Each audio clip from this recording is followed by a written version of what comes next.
Primo memorial Tony Zen, 2 anni dalla scomparsa della carismatica figura di Tony Zen, già sindaco di Romano Dezzelino, ma soprattutto storico presidente della C Romano, associazione sportiva che ha sfornato migliaia di calciatori.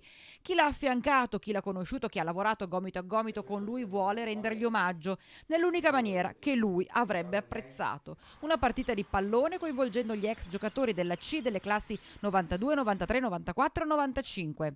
Lui era una persona disponibile a tutto, per tutti, e ci ha insegnato tante cose. La cosa principale che ci ha insegnato è essere tutti una famiglia uniti e andare d'accordo.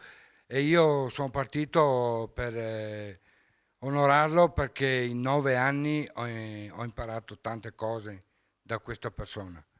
Saranno sul campo ex giocatori e anche i bambini. Saranno sul campo tutti ex giocatori del calcio romano.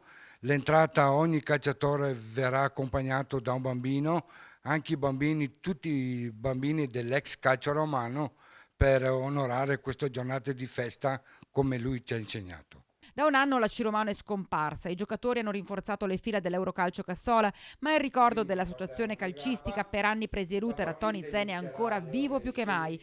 La partita si giocherà sabato prossimo, 16 aprile, al campo da calcio dell'Istituto Filippin di Paderno del Grappa. Fischio d'inizio alle 16 per una festa di sport e condivisione. Le 3 parole magiche di Tony Zen erano fede, speranza e carità. La sua fede è stata riposta in questa attività che era legata ai ragazzi. La speranza è che questa cosa continui e la carità è che tutti noi possiamo arrivare alle vette che lui ci ha portato.